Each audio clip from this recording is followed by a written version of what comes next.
Thank you very much for joining me tonight. I'm very honored to be here and be able to share a little bit of the excitement that we sometimes take for granted when we do this day in and day out. But it's by engaging the community and a big part of the world, do we realize how fortunate we are to be part of these kind of major programs. So hopefully you'll get a little bit of feelings and understanding of what we've gone through and the emotions that we are going through when we design and are successful in these missions. As well as today, we have a first of a kind. We're able to show you a 3D projection of the Curiosity rover. And so thank you to James and all of his support here. We were able to pull this together this afternoon, so this is great.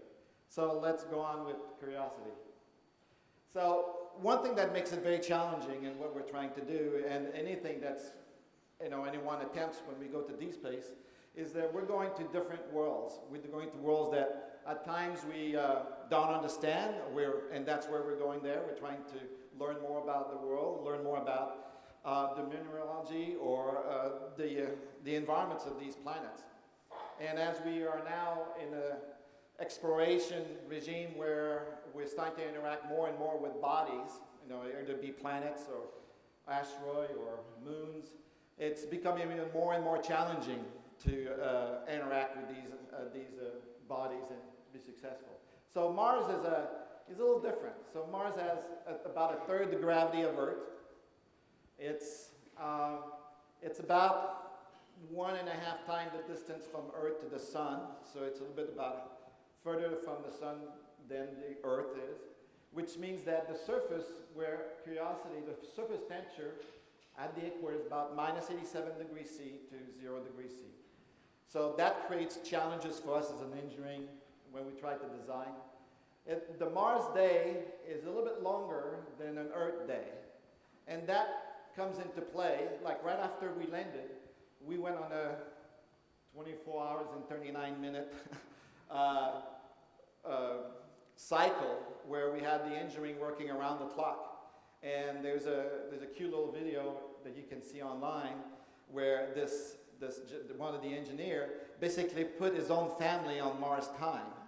But the thing is that as the time and the day goes on, that 40 minutes changes where midnight is in your day. So, but they stuck with it, and he had his kid going through all that stuff. But it's just another challenge when you're dealing with, faraway objects like this. The other thing is the atmosphere on Mars is about 1% of the Earth's atmosphere. It's made up mostly of carbon dioxide, and that presents a challenge. And it was one of the big challenges during what we call our entry descent landing, which is how we go about slowing ourselves from coming to Mars at around 6 kilometers per second and have to land in a way that it's the equivalent of stepping down one step. So there's a lot of energy that we have to do that, and the atmosphere is very tricky in terms of how we go about achieving that. The other thing is Mars is, on average, 225 million miles from Earth, and it ranges over, depending on the orbital geometry, where the Earth is on one point. And as a matter of fact, for the month of April, Mars is going to be behind the Sun. So the Earth, you will have the Earth, the Sun, and Mars. And for that whole month, we won't be able to talk to the rover or any assets that we have right now on Mars.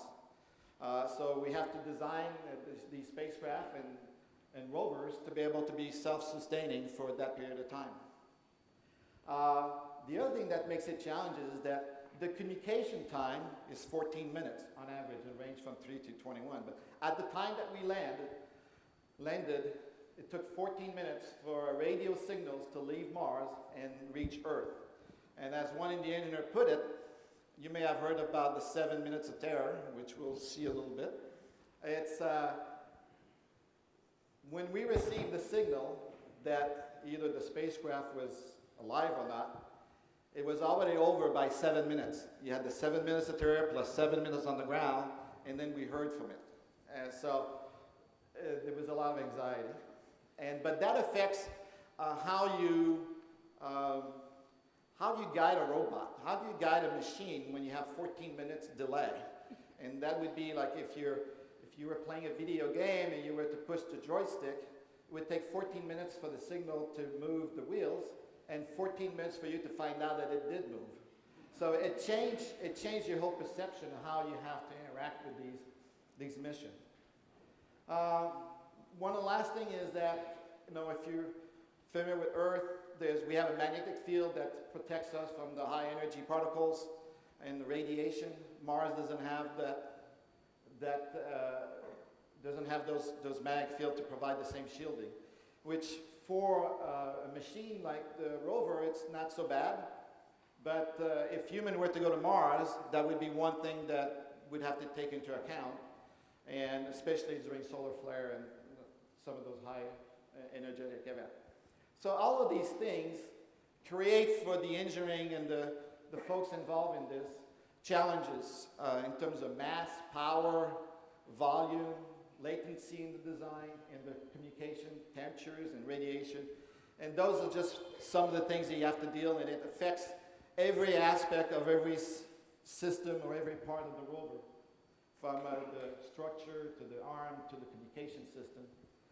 The other thing that's unique to MSL or Curiosity, or to the kind of work we do at JPL, where we go to Mars or to other bodies to really understand and try to find out about the history of those bodies. And we have some strict planetary protection requirements on us. We have to make sure that we don't bring in any microbial sources, so we don't land on Mars and find out that we have, you know, oh, sorry. Find out that we have the same bugs we had in Florida. So there's a strict planetary protection program that forces us to heat up some of the equipment to a high temperature. We have to have bunny suits with only our eyes showing, and there's also a garments requirements. There's a sampling that has to be done. So it's another complexity that comes back, but it's to make sure that we don't discover what we brought back, what we brought to the planet. And the last thing that JPL, at least if you're inside JPL, we spend so much time talking about what if. What if the computer fails when I'm trying to reach an object? What if this doesn't work? What if that doesn't work? What if there's an earthquake in Pasadena and we lose the communication? How are we going to get someone else to take over? So the what if goes on forever until we launch. A good thing that we're on a planetary launch window, which means if you have to launch on that day or you miss your window by 2 years. So at least there's an end to it. But so why are we going to Mars? Really in a simple way, we're trying to understand, this Curiosity is going to try to understand whether or not the landing site that we landed at had potential for habitat, to be a habitat for life. So we don't expect to find the dinosaur in the tar pit, or the fossilized fishes or any of that nature. What we expect to understand is, through the history of Mars, was there the condition that would be conducive to life? Was there carbon? Was there hydrogen? And are those conditions preserved over time? And so that we can look back and try to better understand what the Mars evolution relative to habitability. And most of the scientists, and I'm not a scientist, so would say that they expect that maybe life on Mars was in the form of microbes or in the molecular level, not any sophisticated form of life. But the whole thing is about, and there is understanding whether or not it had the potential to be a host for life. And if people follow the Mars sample or the mission, we had several landing sites. We were designing for 4 different landing sites on Mars until about, I think we selected the final landing site 8 months before we launched. And the reason there was that, because there was a lot of debate within the scientific community about what is the best landing site to understand or to have a high likelihood that you will find those evidence. And the site that was selected is a site that is comparable sorry I don't have an equivalent Australian view of this, but the Grand Canyon. So the Grand Canyon, if you look at it, is there's multiple layers of sediments that have been unearthed by water over time. And scientists can go there and basically look at the history of the Earth by looking through the sediment layers and go back in time. And so the place that we're going is very similar to that. It's where, and that's what we designed this rover, is to try to go and address these layers and understand where that. And there's a set of instruments that we use that are complementary to each other and also will have unique information. So, what is our mission? Well, we launched in November of 2011 on a rocket. It's the Atlas V, which is one of the largest rockets in the United States. And that put us on a direct course to Mars. And while we were there, we were in a cruise approach. And then on August 5th, we had our heart-wrenching event, which is called the entry descent landing. And we survived that. We landed our 900-kilogram rover, and our mission just starts. So if you're a scientist working on this, scientists have been probably working on, since the beginning of the project, 8 years, 9 years, 10 years. They're just starting. We just are finishing readying the rover for them to start to do their investigation. So the engineering aspect, we're kind of, we did our thing. Now we're trying to turn this over to them, and they're very excited about going forward. So what does the spacecraft looks like? So we have a rover, which now is in what we call a stow position. That rover attached to something we call the descent stage, and you'll see videos of the descent stage in action. That descent stage and the rover get basically encapsulated in a capsule, very much like the Apollo capsule, a little bigger, but for the same reason. And then, so that's what we deliver to Mars. In order to deliver that to Mars, we have to have a cruise stage that does all the navigations and the upkeeping for all the elements of the rover until we get to Mars. All of the brains of the missions is inside this rover. So if you think about it, the rover controls all the different configuration that we're in, and then it just sheds layers. So as we get closer to Mars, it sheds. So for 8 months, which is it's like 9 months. For the cruise, the rover is basically executing the mission in the same way an object or a spacecraft would be cruising to deep space.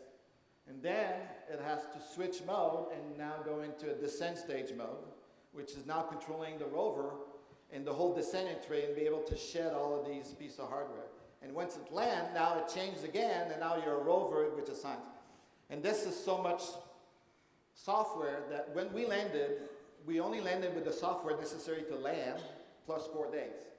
After 4 days, we just wiped out the entire computer and the software, and we loaded the software to run on Mars.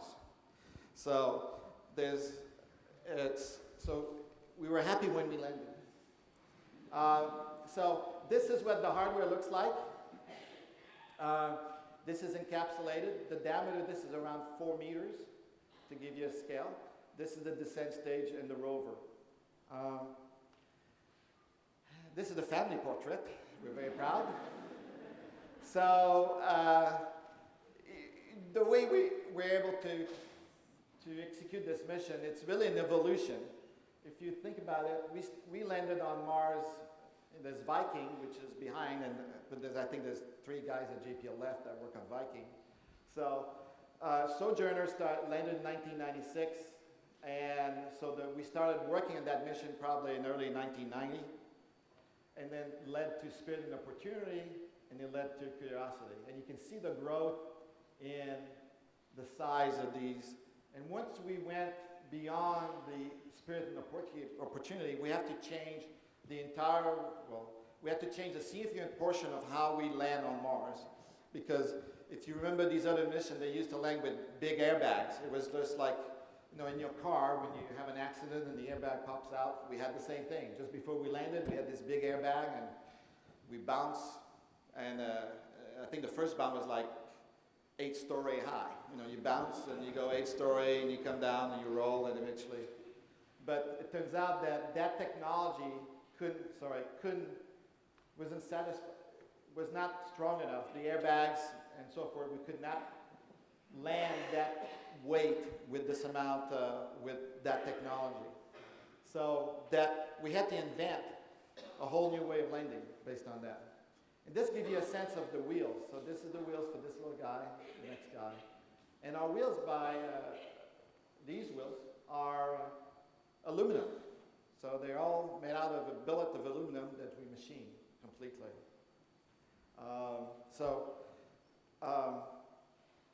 To give you a comparison, this is a Mini Coupe. And so MS is about the same, Curiosity is about the same size of a Mini Coupe. Its eyes are a little higher. They're around 2 meters, so people high. And to kind of give the right perspective in terms of when we look on Mars. And this will give you a little more of a comparison. It's much slower than a Mini Coupe. So we're not going to win a race, but we may win a climbing contest. So little low on the horsepower. To give you a sense, we have on Curiosity, this is called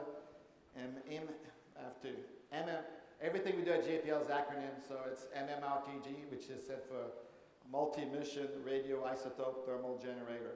So this is where we get our power from, and that's 100 watts. So the amount of power we operate from is 100 watts. So a light bulb, and that's the total power that we use. The nice thing about this is it provides 100 watts for 10 years. So we use that energy, we use the heat. This dissipates about 1,000 watts of thermal power. So we use the energy through these radiator here, and that's what keeps Curiosity warm at night. So there's a fluid system that pumps and keeps everything warm. But that 100 watt just gets put into a battery and keeps the battery charged, and we run our mission on the battery. So the Curiosity has a lot of, so this is torque, which is the equivalent of how much, you're a good physicist, how much energy we have in terms of putting torque between the wheel and the ground. So think about it, putting it in low gear. If you have a big truck and you go into low gear, you get a very high torque. And that's what, so we go slow, but we have a lot of grip capability. 900 kilogram versus 1.2. Dimensions are fairly close in here. And the wheels are fairly close. We're a little more expensive. I think you could add 3 more of these little guys in the front. So, what is Curiosity? This is all of its payload. I'm not going to go through that, but what I want to highlight in here is that these missions are not, they involve many peoples. It's not only the United States, we have contribution from Russia, Spain, France, Canada. So these missions involve the world, and even other missions we worked at, we had 34 countries involved in these missions. So it's really a large community, and the scientific community that participates includes people from all over the world. So it's not only a village, but it's the entire world that has to come together to execute this mission. So we have a set of what we call remote sensing, which are cameras that are used to really give us a sense of what the fields are. And Curiosity, its mission, and the kind of instrument that we have is very similar to a geologist. The way it was described to me is that a field geologist, a lot of and there's geologists here today, and they really get a lot of insight by looking, by inspecting the material, the crystal structures, and they have apparently a little field magnifying glass or something that they use and look at the rocks. Well, we have the same thing. It's on the end of the robotic arm. So it was kind of designed to be like a field geologist, but we have also the ability to do some basic analysis of chemistries and elements. And this little guy here called Sam, which takes about, it's the the size of a big microwave, is a very sophisticated instrument that does wet chemistry as well as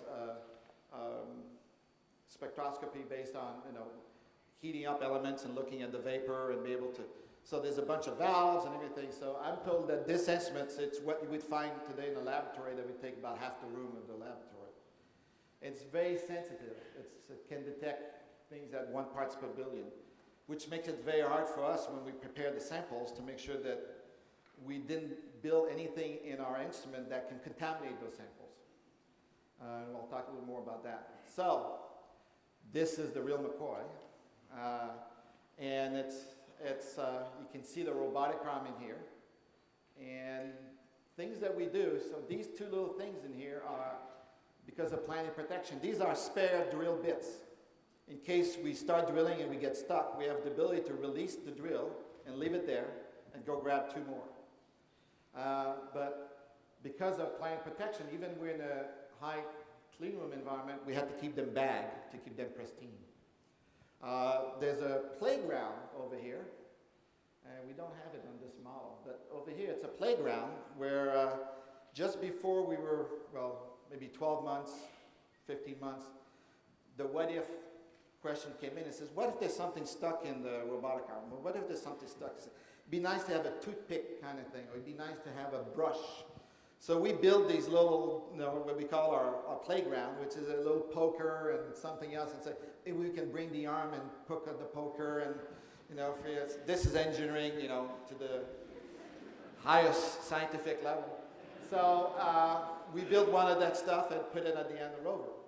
So another thing is about, that's when one of the engineer had worked on Phoenix. And he says, when we landed on Phoenix, we looked at picture, and there was all these little particles on the legs. He says, I'm afraid that when we land, because of the thruster coming down, it's going to throw some dirt, and it's going to cover all our cameras. So we said, let's put a cover on it. So design a cover and put a cover. None of that was in the original requirements. So we did like 18 months before launch and said, okay, let's go put a cover on this thing. So there's a lot of that what if just keeps coming. So this is the arm deployed, and as you can see, there's a this is the business end of the arm, and that business end is what prepares the samples for all the analytical elements. There's 2 major elements, but it has the little lens. This is the lens that are basically would be used by a geologist. It has the drill. And the drill over here has these little prongs that helps us secure on the surface of Mars. And then the drill comes out. And that drill, its purpose, I had lunch with an engineer, and she was telling me, Louise, she's in charge of this, she's a system engineer, and she says, Renee, the thing that's interesting is most people make a hole for the purpose of making a hole. Like, if you're mining, you'll make a hole so you can maybe stick dynamite down the hole and then blow. We make a hole to gather what we made the hole from. So for us, we made the hole to gather the material. So he says, one of the things, the challenge they have to do, he says, they have to be careful of the speed of the drill, because they didn't want to heat the material and change the crystal structure of the dust that they were creating. So that went into how we were doing it. Another thing we found out is we were using the drill, and we found these organic, and we couldn't figure out where they came through. And then we went back and looked at the history of the drill. Turns out the material, when it was quenched, and used an oil, and we were now extracting the molecule-sized oil from that drill as it's heated up. So we had to throw those drill away and start with brand new drills. So we always have those surprises. And Chimera over here, this is where, and I think we have a video coming up later, that this is where we transport the material, and then inside the material there's a bunch of labyrinth that process the material through a sieve and then partition. Because what we have to deliver to the scientific instrument inside the rover is a baby aspirin size of material. And so it has to be put that size and delivered. So this item does all that, but we don't have conveyor in it, we don't have anything. So the way we do it is we move the arm like this, to follow, and then there's a vibration inside that shakes it to make sure the dust gets where it wants. And the nice thing about it is that we have the ability to just do like we can open all the doors and see all the labyrinth. So all the outside walls enable us to open them so we can look inside and make sure that everything went well. So this is now the drill in the clean room, and this is the drill on Mars. Not the drill, but the turret on Mars. You can see now we have this thing looking at us, which is, and it's a little bit more dusty. So we launch on the 26th. Just to give you a sense of how the landing technology has evolved, we quantify our ability to land on Mars by something called the landing ellipse, which is a big circle or an ellipse that represents the uncertainty that we know relative to, a priori, relative to where we might land. And that reflects our knowledge of the atmosphere, our knowledge of where we can aim the spacecraft at the time of entry, and also the technology that's used during the entry descent. So this was Viking. So Viking was like this. This was Pathfinder, which is the little rover that you saw in the family picture. This here was the next set of rover, Phoenix and Spirit and Opportunity. The next one was Phoenix, and this is MSL. And the only reason the scientist wants to land near things that are scary to us, to the engineers. They want to land next to a cliff, or they want it next to riverbeds where there's slopes and all this thing. And we want to land on this floor where there's no rocks, no nothing. So they're always pushing us. So we added a lot of technology to the descent part of the entry to be able to have this kind of accuracy. Actually, this ellipse here is about 22 kilometers by 15, and I think we landed within 1 kilometer, 2 kilometers of the bullseye, which is great. So this made a lot of progress over time. And I think this is a little video about, hopefully it'll capture the emotion, the stress that we experienced during the Things are looking good. Coming up on entry. Vehicle reports entry interface. At this time, it will begin pressurizing the propulsion system to increase the thrust of the system. We'll use that for all the maneuvering in the atmosphere we're about to do.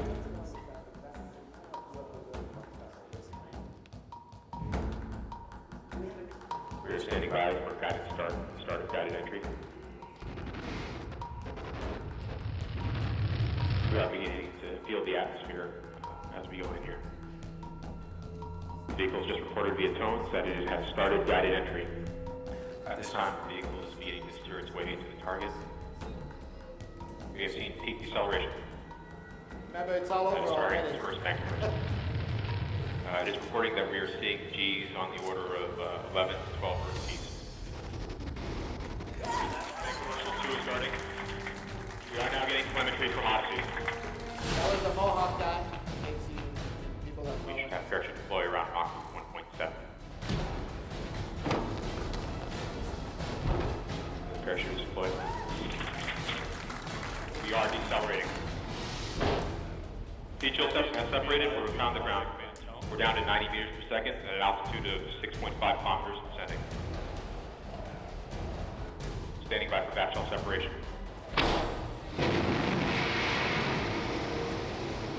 We are in powered flight.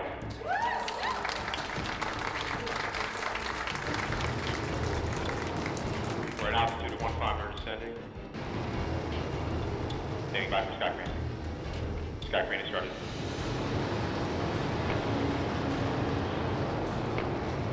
Signal to us, you remain strong.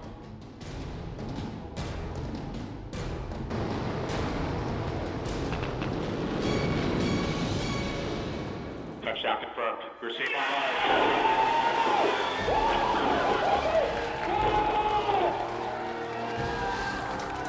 That was the director of the lab.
that day.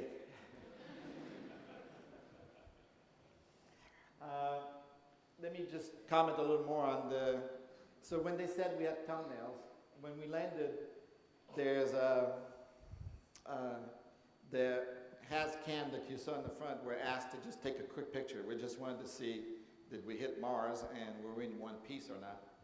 And that was the first picture that we got. So it's a very low thumbnail, just like you have on your computer. So it's a very low memory, it was just broadcast.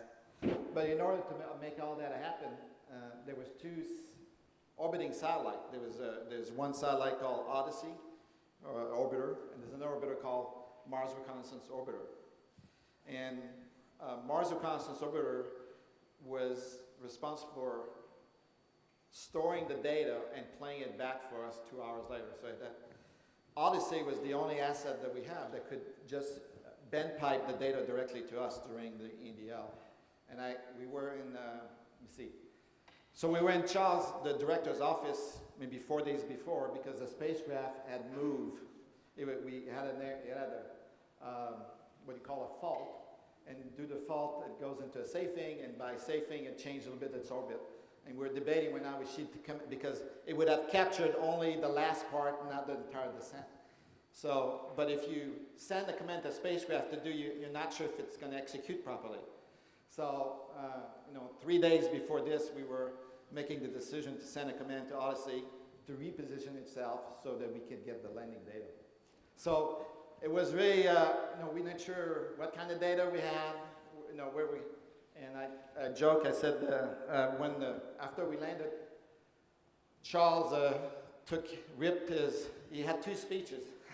So he took one speech and make sure that he could rip that up and put it away. So when he went to talk to the press, he wouldn't have the wrong speech with him. So it was not a slam dunk. So we landed. Where did we land? We landed in a crater called Gale Crater, and in a mountain in the middle called Mount Sharp. Mount Sharp is about 6 kilometers high, and this is where we want to go. You saw this picture. This was a picture taken by MRO, the Mars, one of the assets, and we're just lucky. I mean, we just said, okay, take a picture about there, and then you look in the frame. It says there something that we can see, and we found this is during the descent on the parachute in the capsule. And then this is a high-resolution image from the Mars Reconnaissance Orbiter of all the different items. So let's see which one. So Curiosity is over here. This is the back shell and the parachute. This is the descent stage. So the descent stage landed over here, flew away, and landed over there. And then the heat shield was over here. So it's pretty close. It's all in the neighborhood. So now that we're landed, when we land, we're like this spacecraft. So let's see. The first thing we did is we deployed the antenna. So the antenna is in the back over here, and it's so that we make sure we have communication. The next thing we did was we deployed the mast. So the mast was our next thing. And then we sat there. So that was the safe configuration at touchdown, and we were swapping software after that. We're very conservative in the way we basically use the machine, Curiosity. When we test on the ground, we test it to make sure everything works. But when you're in the real McCoy, you don't know what the environment, you don't know how well it survived. Is there some resistor, someone that pop? Is there? So we go through a very meticulous way. We are very careful about how we go about it. And eventually what we did is we deployed the robotically. So, and then we were able to take a self-portrait of ourselves, which is, see, they're looking at each other, they're friendly.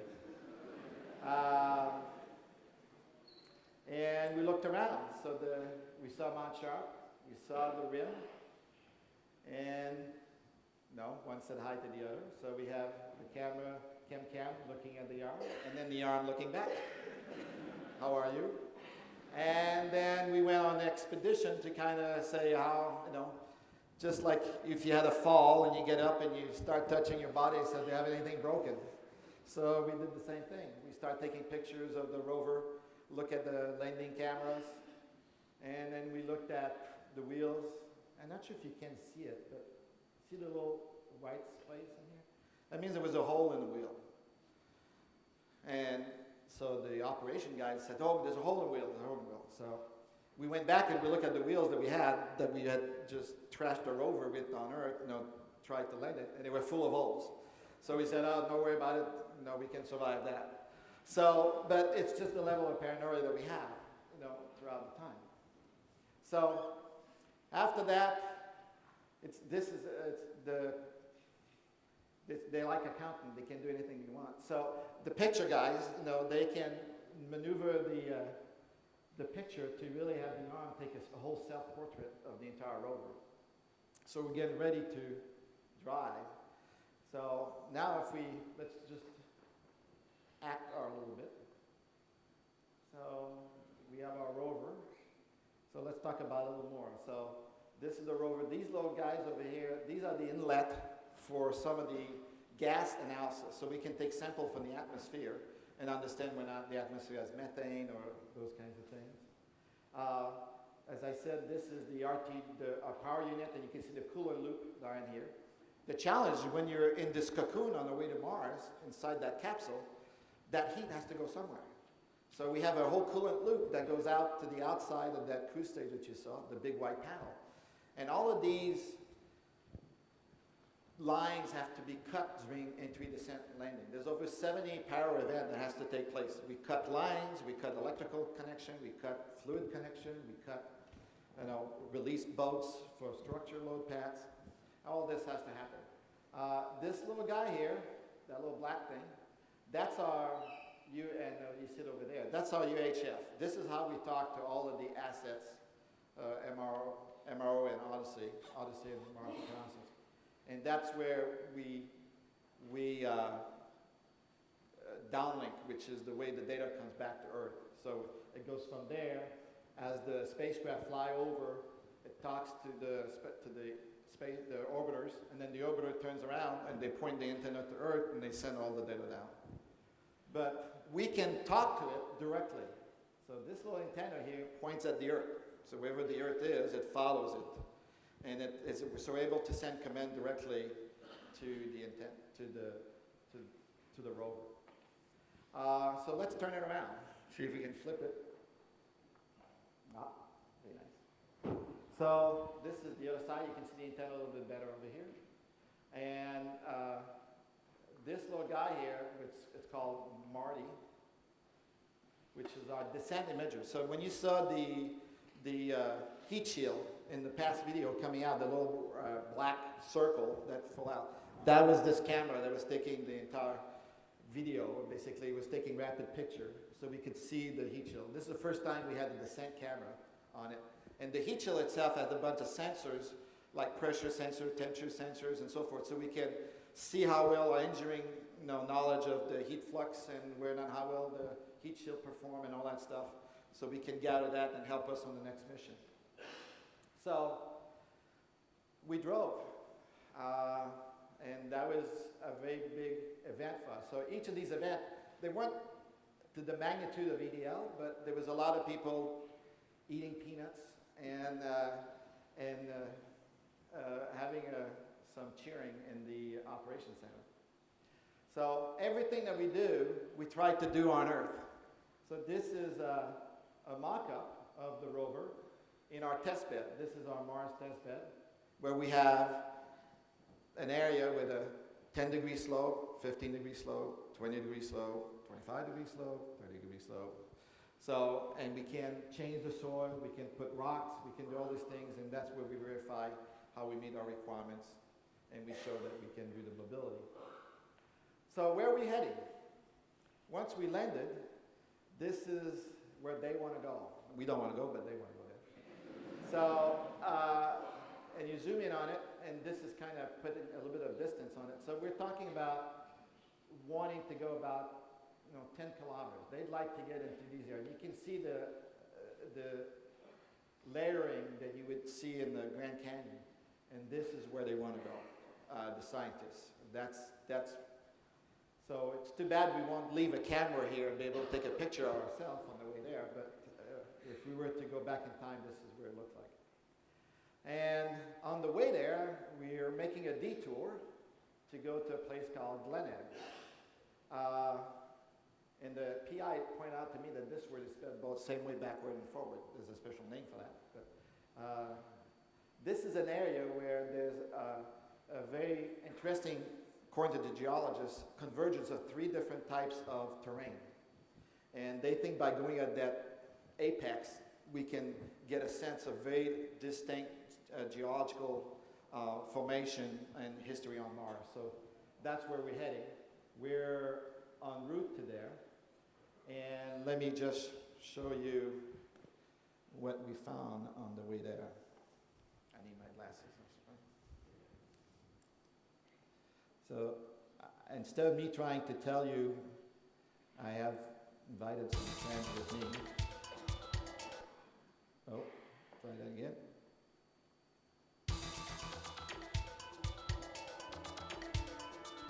Hello, my name is Sanjeev Gupta and I'm a long-term planner for the Mars Curiosity rover. This is your Curiosity rover update. We've now been on Mars for almost 2 months and we've been witnessing the amazing new vistas of the never-before-seen Gale landscape taken with our wonderful cameras. However, much of the science team have had their eyes and the rover's eyes firmly focused on the ground. On the drive from the Bradbury landing site to our current location, we have been analysing 3 really interesting outcrops that we have called Goulburn, Link and Hotter. If we look at the Hotter outcrop, we can see a distinct layer that has been tilted and eroded, and this allows us to look at the cross-section through the layer. When we looked at the layer with our high-resolution Mastcam camera, we found that it was comprised of sand grains and small pebbles that had become cemented to form a hard layer. Here, you can see a pebble that is 3 centimetres in diameter, so smaller than a ping-pong ball. This suggests that this layer is an ancient gravel deposit. The surprising thing is that when we looked at the pebbles closely, we discovered that many of them were quite well rounded. This is very different to the many angular clasts that usually litter the Martian surface. Here, you can see a rounded pebble from a riverbed on Earth. On Earth, rounded pebbles are a common telltale sign of rocks that have been transported by water, for example, in a river or a stream. As water flows over a riverbed, if the flow strength is great enough, the pebbles are lifted up into the flow or rolled along the riverbed and they become pounded and battered against each other, and this causes them to become rounded through time. So what we think we might be seeing here on Mars is an ancient riverbed with the pebble beds representing old stream deposits. The size of the pebbles tells us that these rocks could not have been transported by the wind, so it seems clear they must have been transported by water. So how does this pebble deposit get to be here? If we look more broadly in Gale Crater, we can see that there is a prominent feature that geologists call an alluvial fan. Alluvial fans are cone-shaped deposits of gravel and sand that accumulate where streams exit mountains. In Gale Crater, there is a 10-kilometre long fan formed at the mouth of a 30-metre deep canyon that is derived from the crater rim. On the fan itself, we can see evidence for multiple channels suggesting that the stream bed direction changed through time. When we look at the location of the Curiosity landing site with respect to the alluvial fan, we see that the rover landed downstream of the fan. The rounded pebbles likely represent long-distance transport down the alluvial fan. So this is really exciting news for the science team because it's the first time we are seeing gravel transported by water on the surface of Mars. This has been another exhilarating week for Curiosity on Mars and for the science team here in Pasadena. This has been your Curiosity Rover Report. Check back for more updates. Oh, let me stop this. So, let's get back to the presentation. So that was on our way. And so you saw this, and you saw more sediment. The next thing we did is we wanted to start to exercise the Chimera, which is our sieving and processing area. And we have this scoop. So we went to an area where there was little dunes, they're small, basic drift of sand that we could go, and they were very easy to get to. And then we tested, because this is the first time we did it, so again, from the engineer, we tried to get to the safest area that we could to exercise this. So we scoop and verify that we can grab the samples, process it to Chimera, and you can see here when I was mentioning that these doors open. So typically this area is closed, it's a cover that's closed on top of this, but these are labyrinths that the sample has to go through, and we have different way. We can sieve them through a 150 micron sieve, we can have a 70 micron sieve, we can sieve it but reject it, we can do also different things inside those labyrinths. So when we were all done with that, we ended up with another, let me see.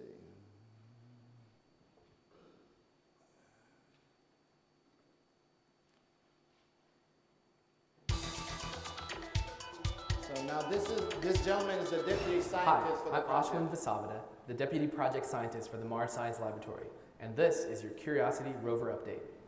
It's been a momentous week for Curiosity. We've wrapped up our scientific study of Rocknest, which also means that we've completed the checkout and first scientific use of all of our instruments on the rover, and it truly is working great. We began the Rocknest campaign by searching for a suitable drift of sandy soil using our Mastcam color cameras. We used our ChemCam laser and our APXS chemical sensor to do an initial chemical analysis of the soil, determining whether it was similar to soils that we understand from Spirit and Opportunity, and therefore safe for scooping and sending to our laboratories. We used Molly, our hand lens imager, to take close-up views of the soil to look at different particle sizes, shapes, and colors, and how they change with depth. We then scooped up the soil and analyzed it with our X-ray diffraction instrument that can identify minerals in the soil based on their unique crystal structure. But it turned out that a good amount of the material in the soil was not crystalline, but that's no problem for our other laboratory, SAM. SAM heated up the soil in an oven and measured various gases released as the soil components broke down, such as water, carbon dioxide, oxygen, and sulfur. Not surprisingly, the results show a composition that is typical of Mars soils studied at other sites, with perhaps some very simple carbon-containing molecules and perchlorate salts. We haven't yet seen any complex organic molecules, but sand isn't the best place to look. Finally, it's worth remembering that the big questions in science, whether Copernicus finding that the Earth goes around the sun, or Darwin showing that natural selection drives biological evolution, were answered only after many measurements were taken, compared against one another, and hypotheses were proposed and tested against the data. Only then can the big picture emerge and the theory get accepted. It'll be no different for Curiosity in its mission to understand the habitability of ancient Mars at Gale Crater. There won't be any single image or measurement that'll answer everything. We're in it for the long haul. But now we know that we have a fantastic rover, a great set of tools, and a fully functional scientific payload. So let's get on exploring. This has been your Curiosity Rover. So this is, let me see, this was day 119. So it took us 119 days to get to the point where we had confidence that everything was working well. So the next thing we went through is we went to find a place to drill. So we went to, this place is called the John Klein site. John Klein was the deputy project manager, passed away about a year ago, a year and a half. So this site was named in his honor. And we used a brush that was built by Honeybee, and which allows us to remove the oxygenation layer on top of the rocks, and allows us to position some of these instruments, on the pristine surface and not have to be able to look at the rock itself. The next thing we did is we selected our drill site. We did a test drill, and this was actually where we took the drill, and we have we can do drilling, which is we can have a rotary motion of the drill. We can also have a percussion, and we can use both of them. But this was strictly putting the drill bit and doing percussion and see what kind of soil and we were expecting and where not percussion was working. After that, we did a small hole. So this is a 2 centimeter hole, And that was followed by this is the ground testing ahead of that supported this activity. And this is in the ground, and this is the hole that we had, with full depth hole, and that was done just about 2 weeks ago. This will tell you, will show a little more of that whole event. I'm Scott Mycoskie, Drill Systems Engineer for the Mars Science Laboratory, and this is the Curiosity Rover report. We began our first drilling campaign at the site we named John Klein. John Klein is an area that has a set of flat, platy rocks that are perfect for the first use of the drill. We were able to place the arm safely and drill vertically down into the rock to collect as much sample as possible. We started by making a small divot to test the hammering mechanism in the drill. This worked perfectly, so we proceeded on to make a mini hole. Our mini drill test drilled 2 centimeters down into the rock. We compared the tailings created by the mini drill to the extensive set of test rocks that we've drilled here on Earth at JPL and determined that the materials that we see on Mars are safe to ingest into the system. After these preparations, we were all very excited to move on to the big event. We drilled 6.5 centimeters down into the rock. We used the camera on the end of the arm to take pictures. Here we see 2 holes. First on the right is the mini drill hole. In the center of the picture we have the full hole. The gray tailings tell us that there's something different about the inside of this rock than the surface of the rock. In the coming weeks, one of the things that we're trying to do with this first hole is to use this gray powder that we collect to clean the internal surfaces of the drill. We do that by moving the arm and swishing the powder around. This has been your Curiosity Rover report. Check back for more updates.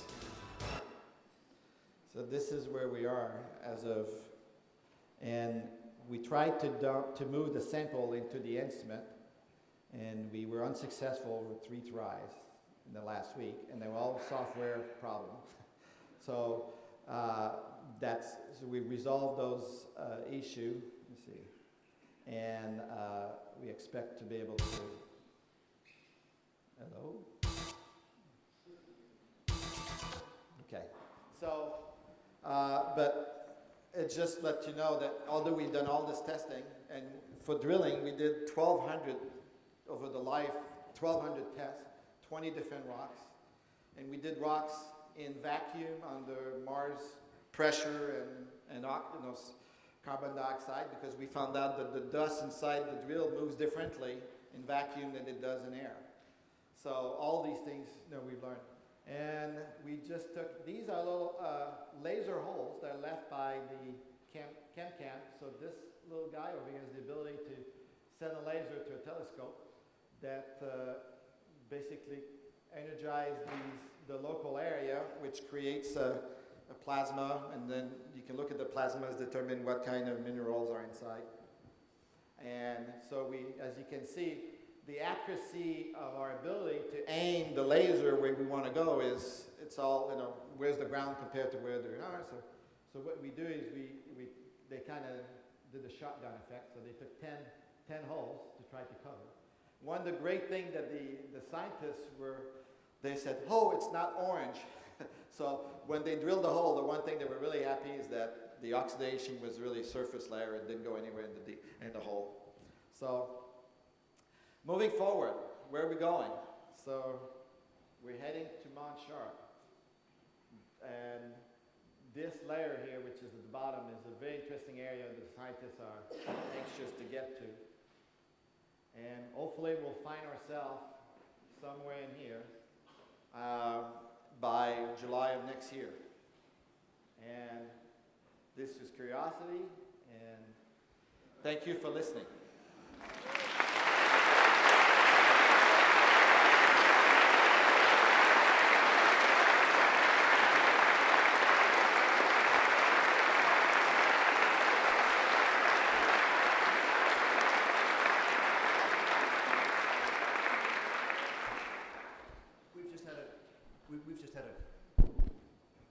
We've just had a couple of days of international experts discussing off-Earth mining, and they were all equally impressed by this presentation. We've got a more technical version, but we were equally impressed. So can we just thank Rene for his presentation.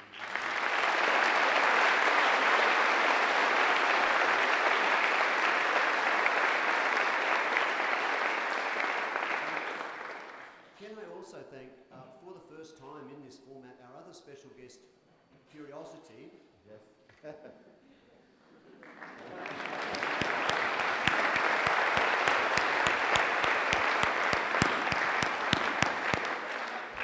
only has 5% of the battery life left, so thank God now Walsh is there, right? It was cheaper than flying the entire rover over here. It was a great, fantastic job of engineering to land Curiosity on Mars, but could we also just thank the two engineers that got Curiosity here today, Barnaby and James, because this is the first time. Yes.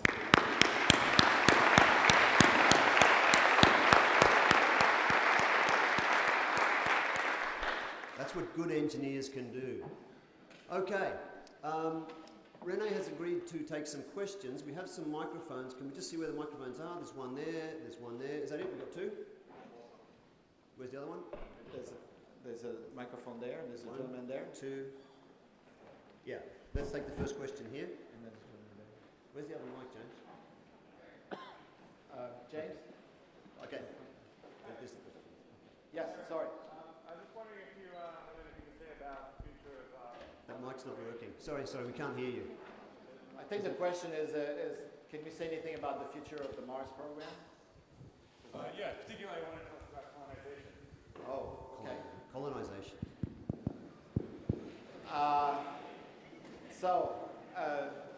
Let me address the future, near-term future. One is you may have heard in November NASA announced that they will be following with the Mars 2020 mission, which will use much of the system that we've designed. As a matter of fact, almost everything except the rover, we intend to do a build to print, which means we don't expect to do much of re-engineering. We're just going to produce and address issues associated with parts obsolescency or things that we launch with that we rather not have launch with.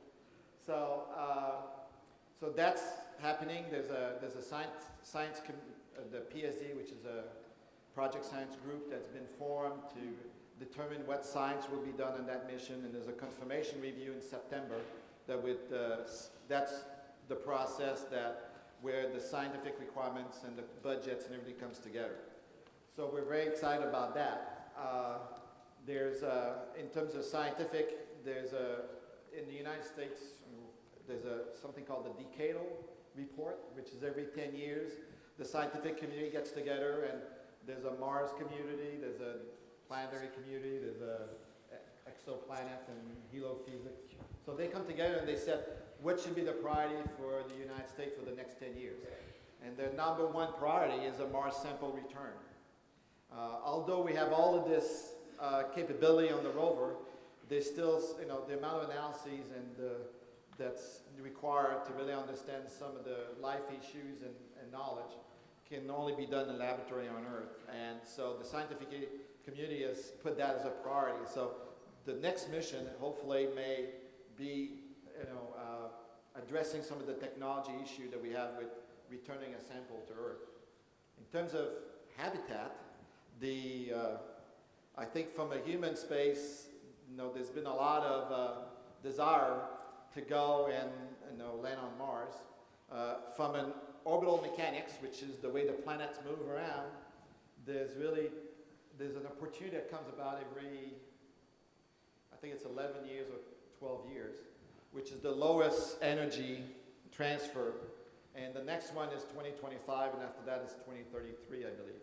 And nobody's ready to go to 2025. So the earliest that maybe we would be heading to Mars would be 2033. But there's a lot of, once the human gets involved, there's a lot of issues and challenges that's associated with a human and the care of the human in space. So that's a major challenge. And if you're looking for yes, a way to get into space, there. You need a business model. And if you're interested in people who have a business model, we've been talking the last couple of days about mining in space. They're all down here if you want to ask them a question. Next question over here. Thank you. It strikes me that it was a very, very interesting process of gathering data to eventually come to the point of choosing Gale Crater. Would you like to speak about the way the geology was analysed and the methods that were used to gather that data, please? prior to landing or prior to landing, a part of the planning process. There's, we were fortunate to have, in a lot of the evolution of the previous mission that we had with MER, the Mars Pathfinder, and MER, which is Spirit and Opportunity, and also the asset that we have that's been doing detail mapping. There's a high resolution camera on, as well as other instruments that gives us, 1 meter resolution on Mars. And there's also some instrument that the scientists are able to tell you remotely the bulk concentration of elements on the surface of Mars. And with that information, they were able to determine or analyze the landing site. But that just gave you kind of the bulk view of what's going on. So based on that, this landing site was selected.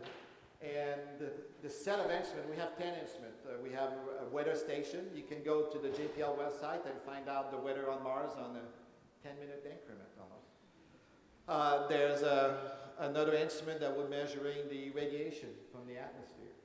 There's a set of instrument that will be looking at identifying minerals.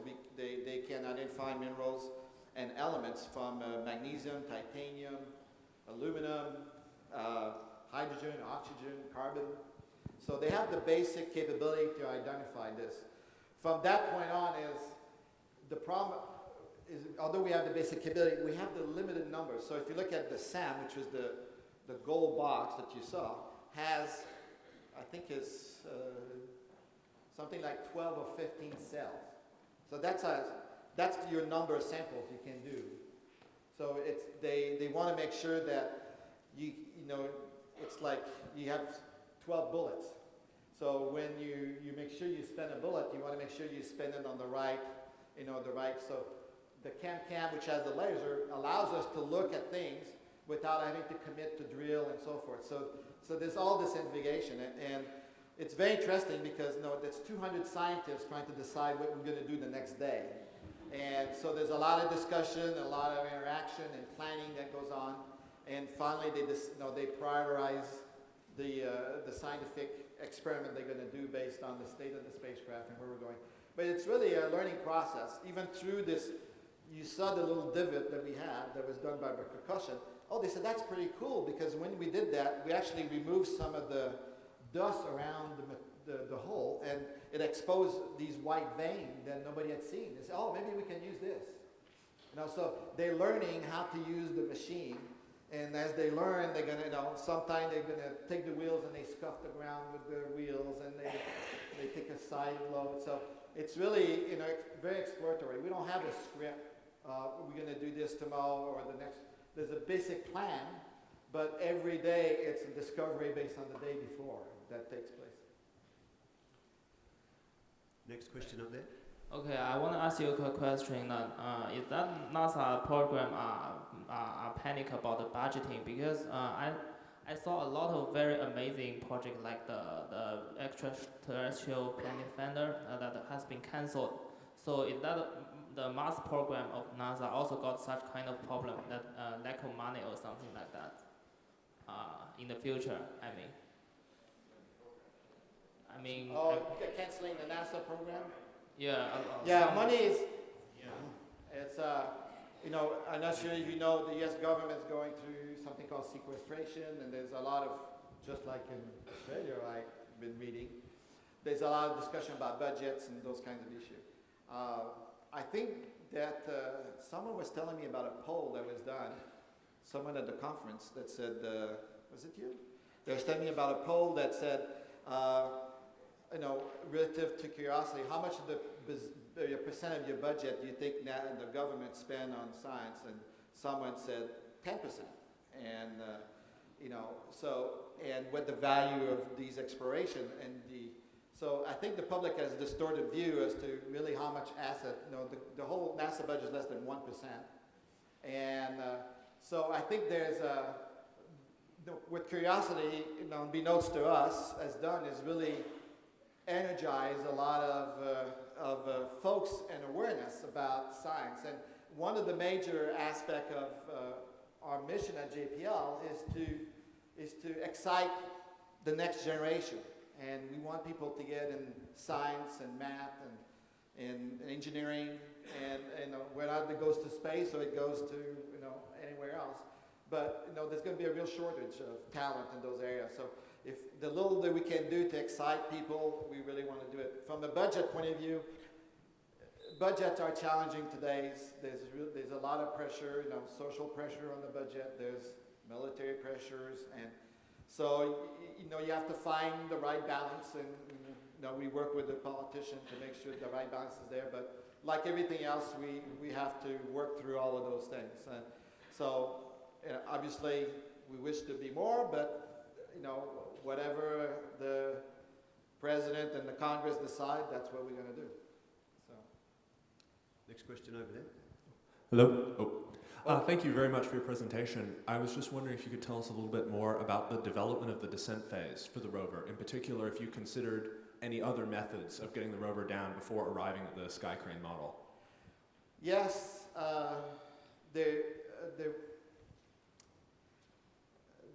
you can go to the website. If you go to www.jpl.nasa.gov, you can go there and get to this mission.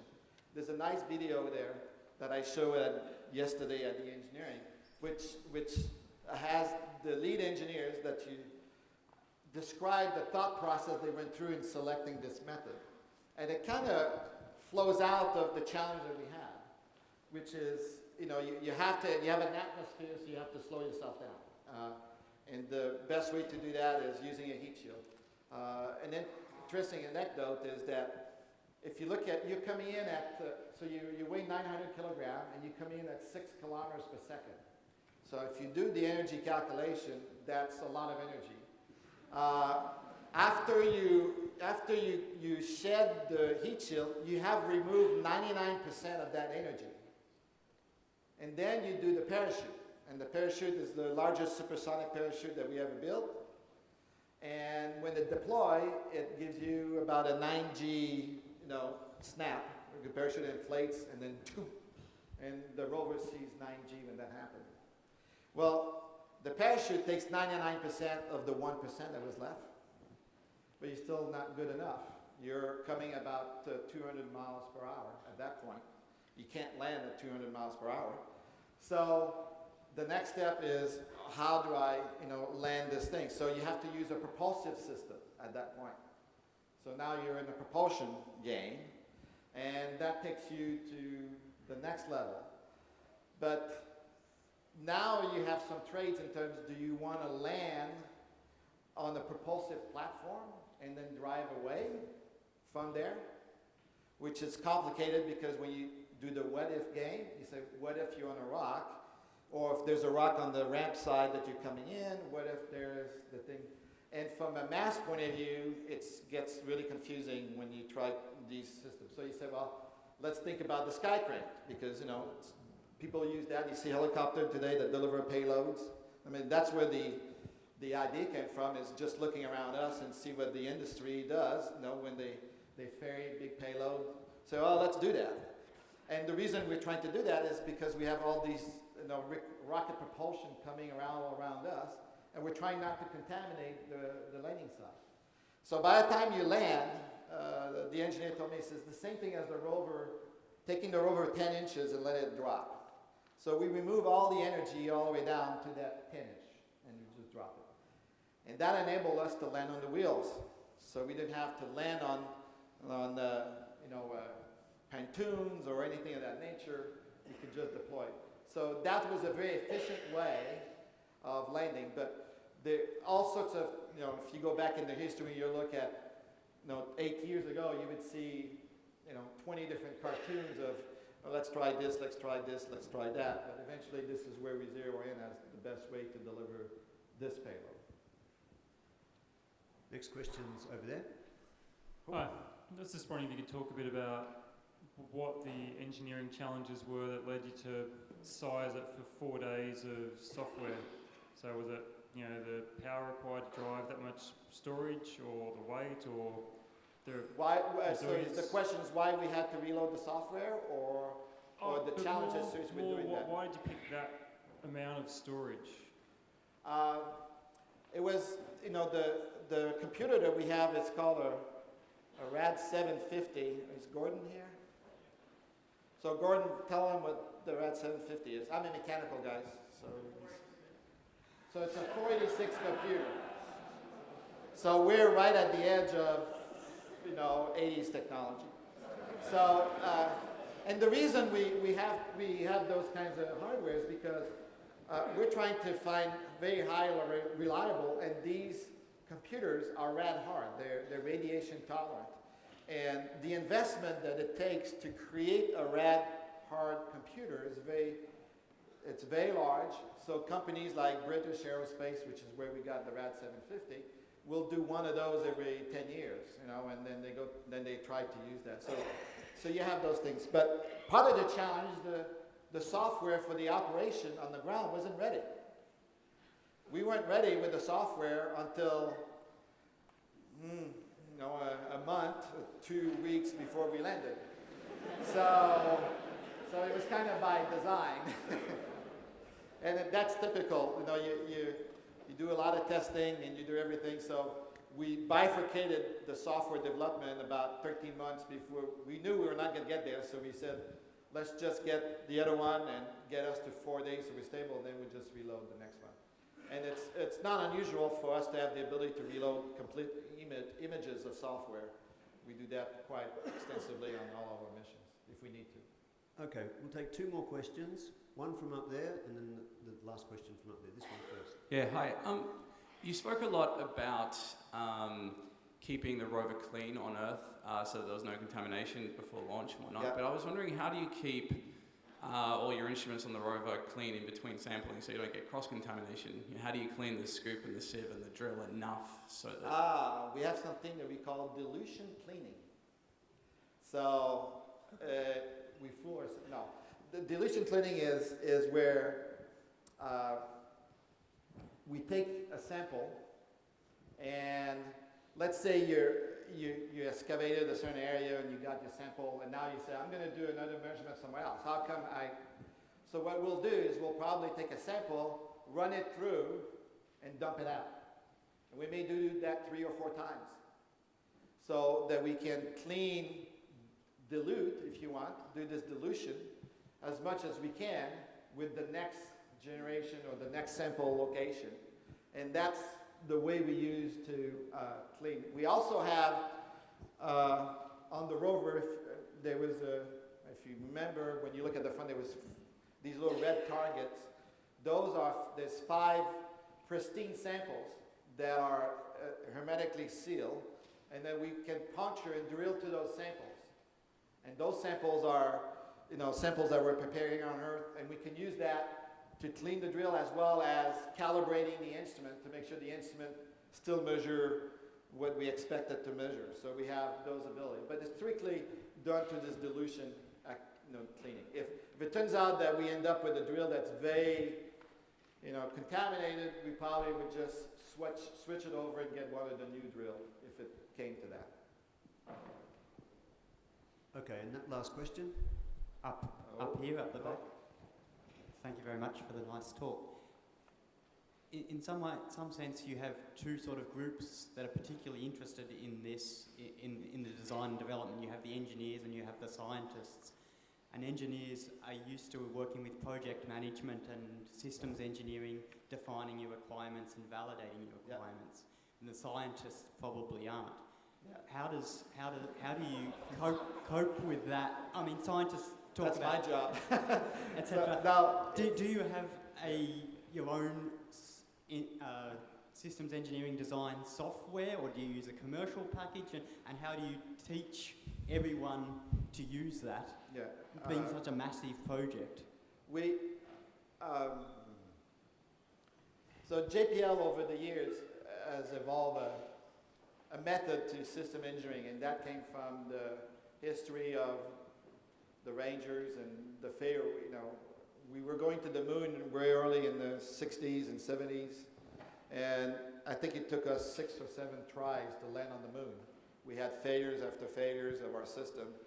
It became really, there's a nice video about that you can go look at, but it kind of started to establish the thinking of system engineering, about how you go from a goal-driven mission with a goal of scientific return, and now you start partitioning these into level of requirements. And in our lingo, we talk about level 1, level 2, level 3, level 4, level 5, level 6, and it's, for a sense, a level 1 requirement would be if you want the handshake we had with NASA headquarters, so the requirements that the description of the mission that you saw on my first slide, that's our level 1 requirement. That's what we have to deliver at the end of the mission.